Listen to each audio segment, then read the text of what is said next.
రూపాంతరం అనే ఆత్మీయ కార్యక్రమానికి మీలో ప్రతి ఒక్కరికి యేసుక్రీస్తు ప్రభు పరిశుద్ధ నామమున శుభాలు, స్వాగతం. ఈరోజు దేవుడి వాక్యము నుండి ఆదికాండము 22వ అధ్యాయము 1 నుండి 3వ వచనం వరకు, జెనసిస్ చాప్టర్ 22 వర్సెస్ 1 through 3. ఆదికాండం 22 మొదటి 3 వచనాలు. ఆ సంగతులు జరిగిన తరువాత దేవుడు అబ్రహామును పరిశోధించెను. ఎట్లనగా ఆయన అబ్రహామా అని పిలువగా అతడు చిత్తము ప్రభువా అనెను. అప్పుడు ఆయన, నీకు ఒక్కడై ఉన్న నీ కుమారుని అనగా నీవు ప్రేమించు ఇస్సాకును తీసుకొని మోరియా దేశమునకు వెళ్ళి అక్కడ నేను నీతో చెప్పబో పర్వతములలో ఒకదాని మీద దహన బలిగా అతన్ని నర్పించుమని చెప్పెను. తెల్లవారినప్పుడు అబ్రహాం లేచి తన గాడిదకు గంత కట్టి తన పనివారిలో ఇద్దరిని తన కుమారుడు ఇస్సాకును వెంటబెట్టుకొని దహనబలి కొరకు కట్టెలు చీల్చి లేచి దేవుడు తనతో చెప్పిన చోటికి వెళ్ళెను. ప్రార్థనలో ఏకీభవించండి. పరిశుద్ధుడు, ప్రేమ స్వరూపుడు అయిన మా తండ్రి, మీకు కృతజ్ఞతలు. మీ వాక్యము సత్యము, మీ సంకల్పము శ్రేష్టము, మీ చిత్తమే మాకు ఆశీర్వాదకరము. ఆ సత్యమును మాలో ప్రతి ఒక్కరము మీ వాక్యం నుండి నేర్చుకోవడానికి, నడుచుకోవడానికి మీ కృపా సహాయం చేయండి. రక్షణ లేని వారిని రక్షించండి. రక్షింపబడిన ప్రతి విశ్వాసిని రూపాంతరపరచమని యేసు ప్రభు శ్రేష్ఠ నామమును అడిగి ప్రార్థిస్తున్నాం తండ్రి, ఆమెన్. ఈ చదవబడినటువంటి భాగము మనలో సీజన్డ్ క్రైస్తవులకి, అంటే చాలా కాలంగా క్రైస్తవ్యంలో ఉన్నటువంటి వారు, బైబిల్ని చదివి తెలుసుకున్నటువంటి వారు, అబ్రహాము అనేటువంటి దేవుని స్నేహితుడు, దేవుని చేత పిలువబడినటువంటి మొత్తం ఈ యొక్క యూదులకే కాకుండా క్రైస్తవులందరికీ కూడా మూలపితరుడుగా ఉన్నటువంటి వ్యక్తి గురించి బాగా తెలుసు. ఆయన జీవితంలో దేవుడు ఒకానొక సమయంలో చేసినటువంటి పరిశోధన, అతన్ని ఏ పరీక్షకైతే దేవుడు గురి చేశాడో దాని గురించి కూడా మనకి బాగా తెలుసు. కాకపోతే దాంట్లో నుండే ఒక మూల విషయాన్ని, చాలా కీలకమైన విషయాన్ని మరొకసారి మీ ముందు పెడతాను.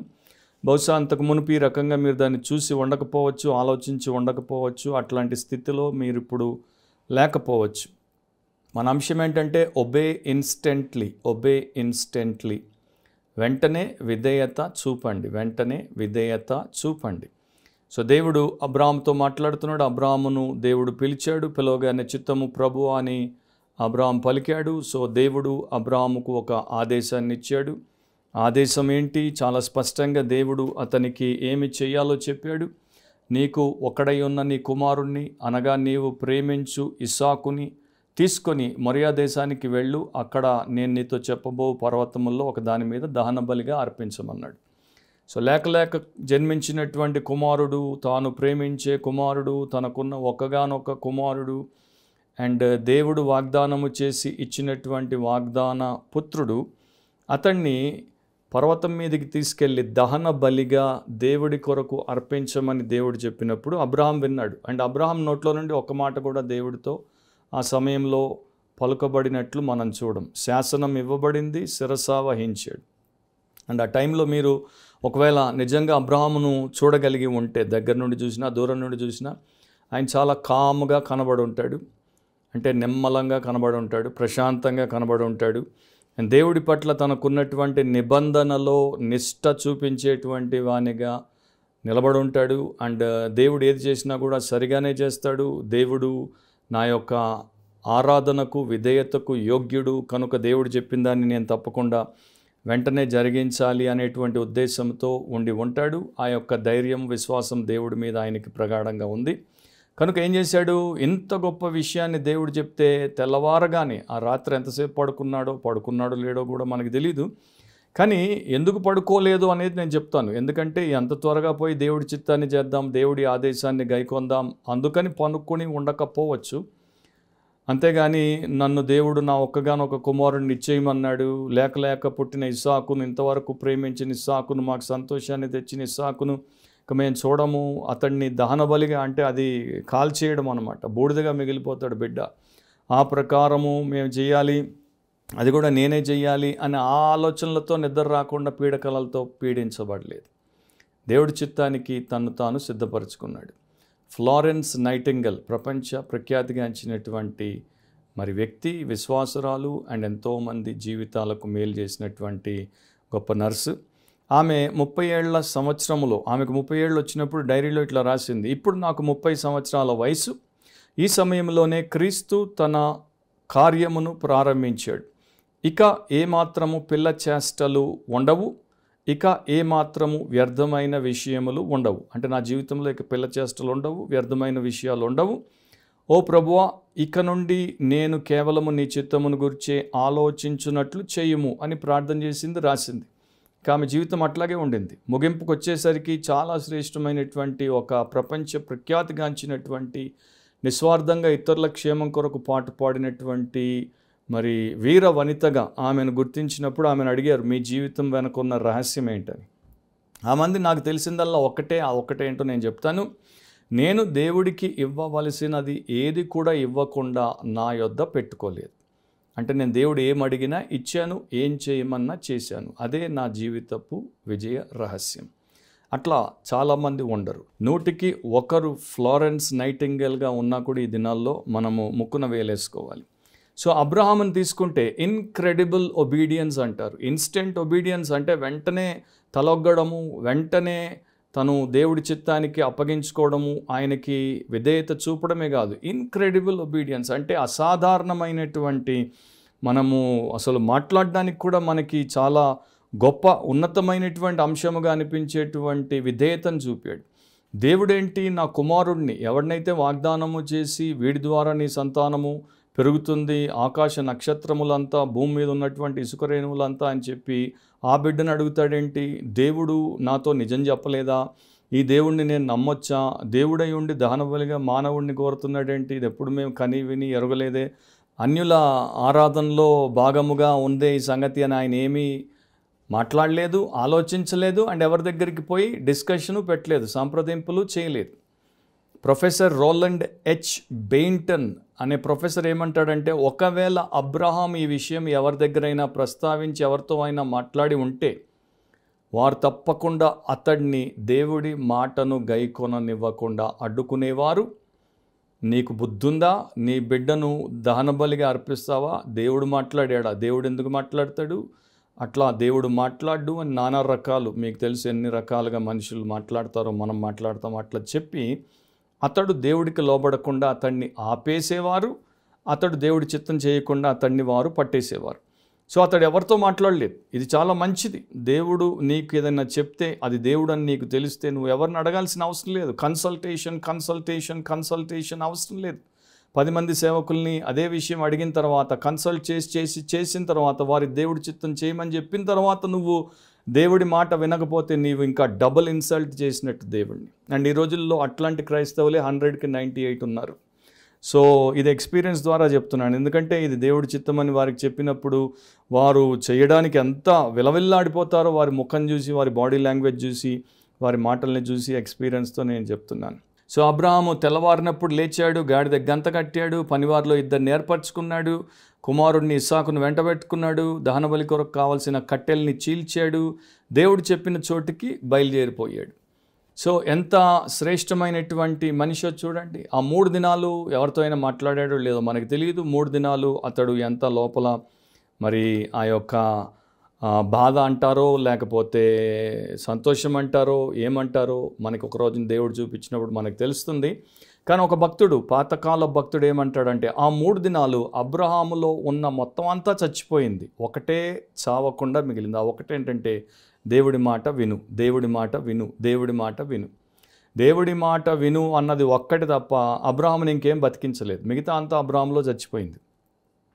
సో అబ్రహాము ఆ ప్రకారం వచ్చాడు, అక్కడ కుమారుడిని పెట్టాడు, జాప్యము చేయలేదు. కుమారుడిని బలిగా అర్పించబోయినప్పుడు ఆదికాండం 22:11-12లో ఇట్లా రాయబడింది. యెహోవా దూత పరలోకం నుండి అబ్రహామా అబ్రహామా అని అతని పిలిచెను. అందుకు అతడు చిత్తం ప్రభు అనెను. అప్పుడు ఆయన, ఆ చిన్నవాని మీద చెయ్యి వేయకుము, అతని నేమియూ చేయకుము, నీకు ఒకడై ఉన్న నీ కుమారుని నాకు వెనుక తీయలేదు గనుక నీవు దేవునికి భయపడు వాడవని ఇందువలన నాకు కనబడుచున్నదనెను.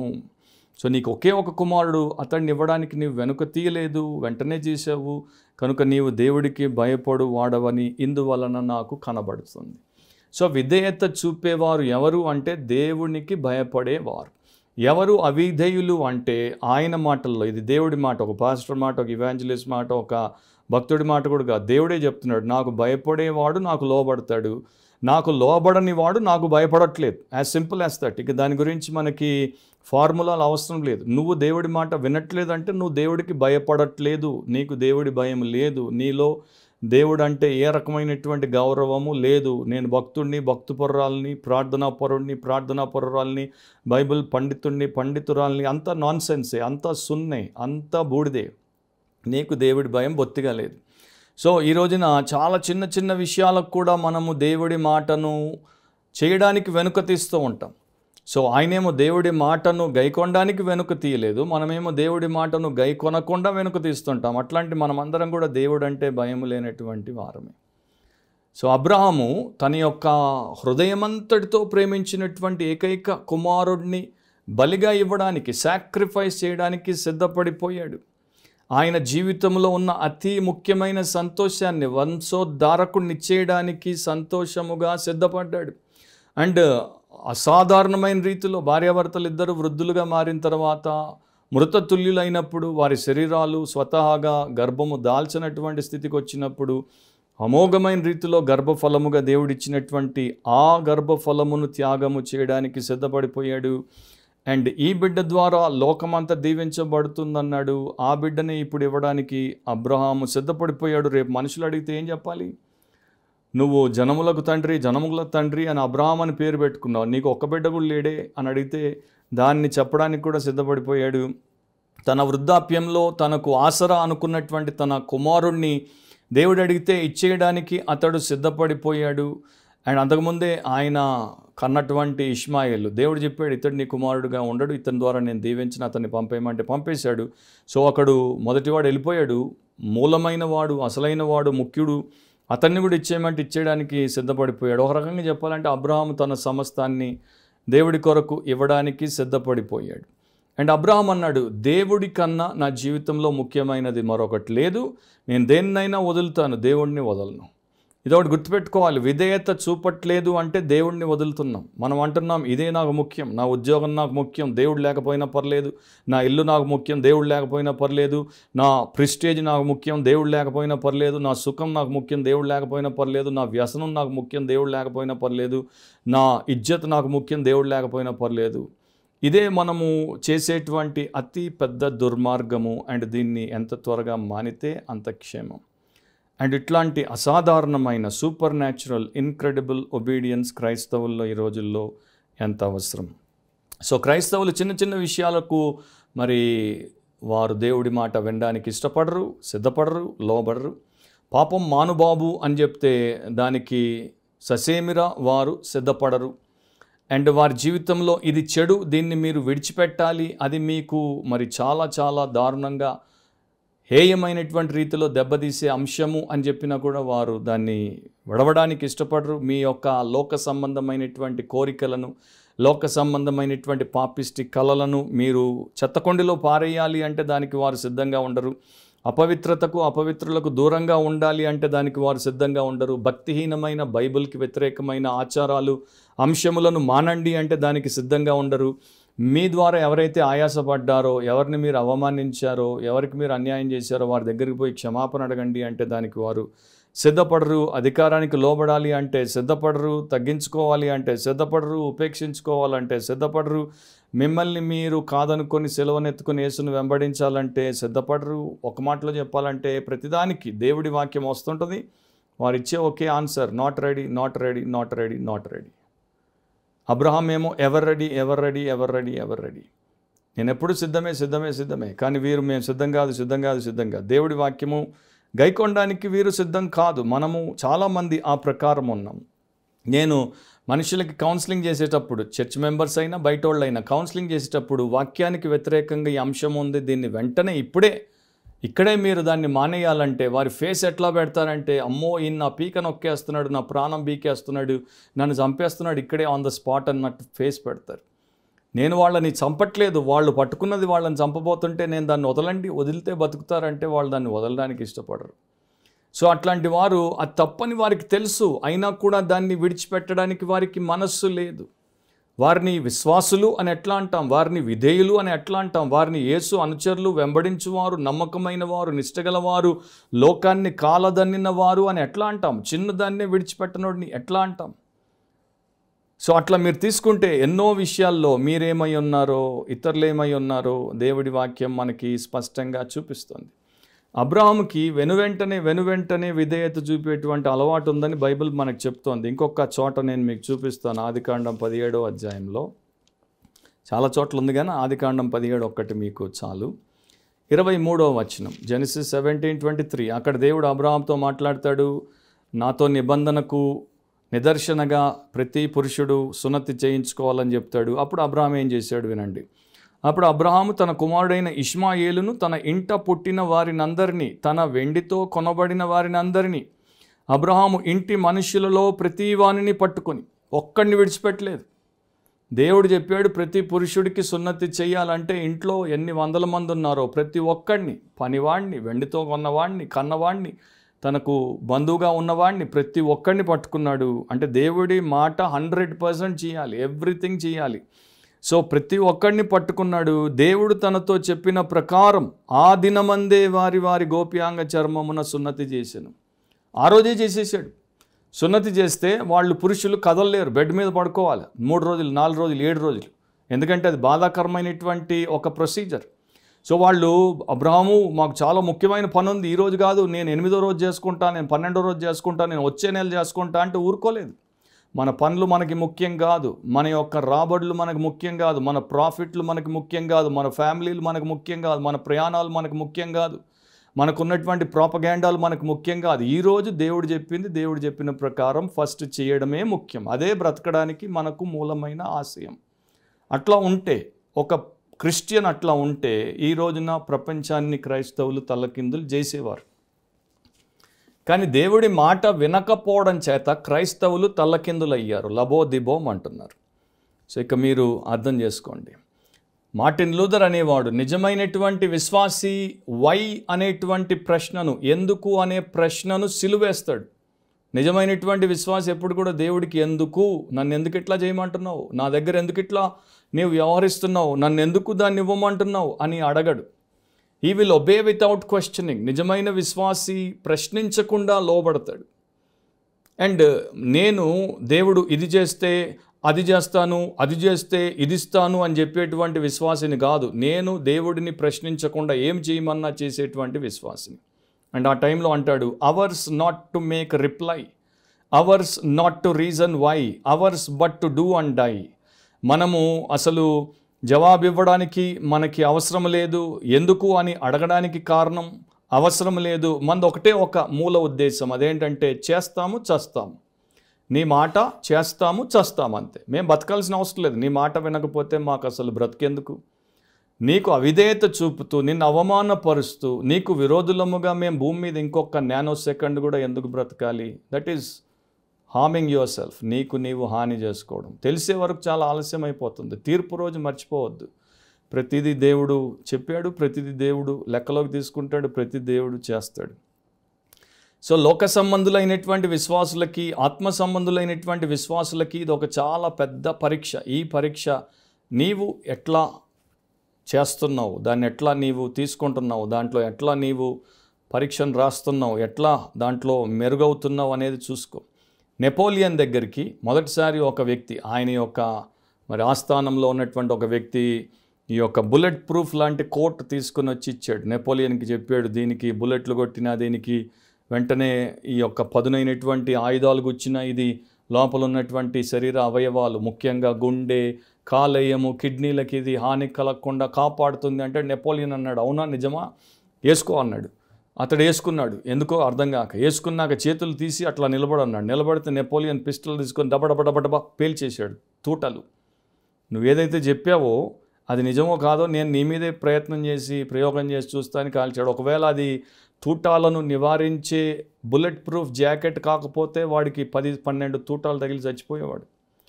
సో రాజులు అట్లా వెంటనే పరీక్ష చేస్తారు. సో నెపోలియన్, నీవు చెప్పింది నిజం, నీవు చెప్పినట్టు బుల్లెట్ ప్రూఫ్ పనిచేసిందని వాడికి చాలా గొప్ప బహుమానం ఇచ్చి పంపాడు. కాన్స్టంటీన్ చక్రవర్తి క్రైస్తవ్యాన్ని మరి స్టేట్ రిలీజన్గా మార్చాడు కదా. ఆయన యొక్క ఇంటిలో ఆయన ఒకసారి తన దగ్గర ఉన్నటువంటి వారికి ఒక పరీక్ష పెట్టాడు. మీరు క్రైస్తవ్యాన్ని విడిచిపెట్టకపోతే మీ మీద భారీ రుసుము నేను పన్నుగా విధిస్తాను, మీరు వెంటనే క్రిస్టియానిటీ వదిలేస్తే మీకు ఆ పన్ను భారం ఉండదు, లేకపోతే దాని కింద నలిగి చచ్చిపోతారని చెప్తే చాలామంది వదిలేశారు. వదిలేసిన వాళ్ళందరినీ తరిమాడు. ఎవరైతే మేము భారీ రుసుము చెల్లిస్తాము లేకపోతే చచ్చిపోతాం కానీ యేసును క్రైస్తవ విశ్వాసాన్ని విడిచిపెట్టమన్నారో, పరీక్షలో నిలిచి నెగ్గారో వారందరినీ తన యొక్క రాజ్యంలో ఉన్నతమైన హోదాల్లో పెట్టి వారిని సత్కరించాడు. సో రాజులు, లోక సంబంధమైనటువంటి రాజులు కూడా ఇట్లా పరీక్షలు పెడతారు, యజమానులు పరీక్షలు పెడతారు. అండ్ మన జీవితంలో ఎన్నో పరీక్షలు మనకు ఉంటాయి. కానీ దేవుడు పెట్టిన పరీక్షలో ఫెయిల్ అవ్వకూడదు. అన్ని పరీక్షల్లో ఫెయిల్ అయితే ఏం పెద్ద తేడా పడదు, కానీ దేవుడు పెట్టిన పరీక్షలో ఫెయిల్ అవ్వకూడదు.